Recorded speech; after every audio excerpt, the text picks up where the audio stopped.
It seems like we look at one scenario and we make a universal indictment. So we assume that everyone is a thug. There may be some thugs, no question about that, but you can't make a universal indictment. Just like we can't make a universal indictment about Muslims. That's not what America really is about. There may be some individuals who happen to be Muslims who might be terrorists, but that's not American to say we're going to take some dramatic and extreme steps. I mean, I'm bothered by the rhetoric and reality of what people believe. I mean, the greatness of America is the fact that anyone could come to our shores and fulfill a dream and make a contribution to our society. That's really who we are. Now, I'm not suggesting, again, that we don't need to figure out how to address terrorism, but that's a global issue that we've got to come together to address.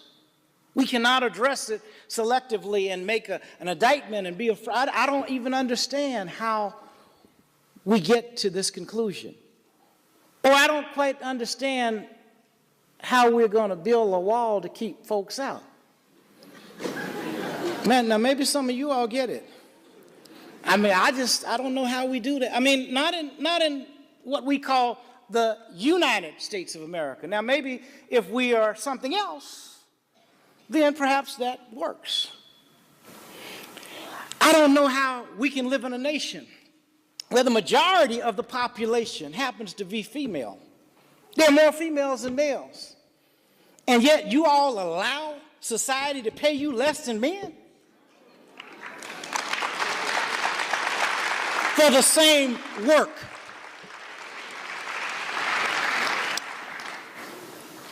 Women are emerging all the time and becoming real centers of power, understanding your power. I mean, that's the beauty of what America has to offer. I mean, we really are a great nation with great people. And if we can ever stop looking at elements that divide and figure out how do we work together for a greater and better America and really a better world. I mean, that's who we were. But today we're so divided by party, by religion, even by ethnicity. I mean, all you got to do is look at the fact that they have told you, and you have bought into it. I don't mean anybody in particular, but they've told white America, you all losing. Y'all losing everything. And you believe that it's the Latinos or the blacks or somebody else, but yet 80% of corporations are still run by white males. But you are losing. Now, there may be some individuals who are. I'm not suggesting that.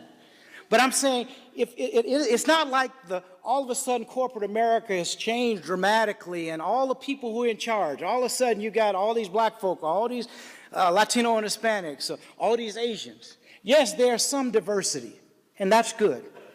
But it still is not significant. There's some women who are running corporations, more than there have ever been, but it's still a small percentage compared to the white males that are still in charge. So, yes, we are losing something.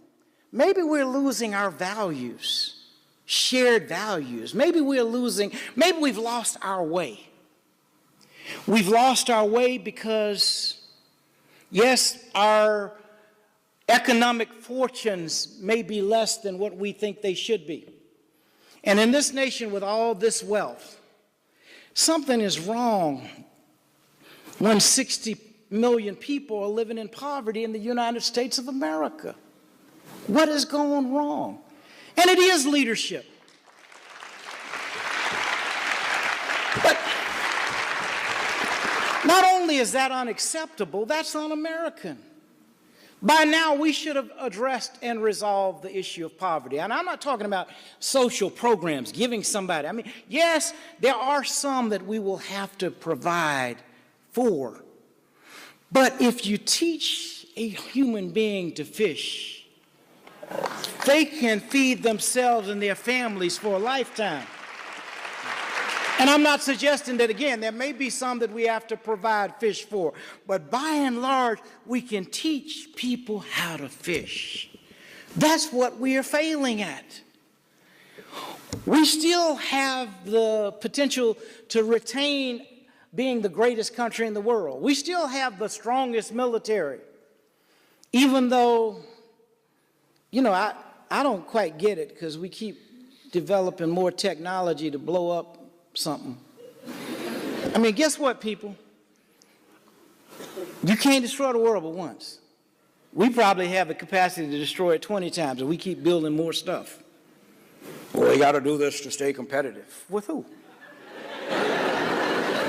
We spend more money than the next 10 countries put together on defense. And yet somebody has told you, we're not strong anymore. I don't get it. So every time we get ready to build a missile, there's no questions. Every congressperson sign off on it.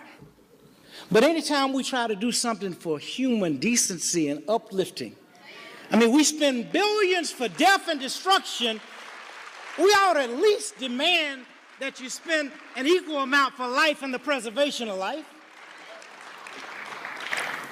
We are a great nation. We are a better nation than the behavior we're exhibiting.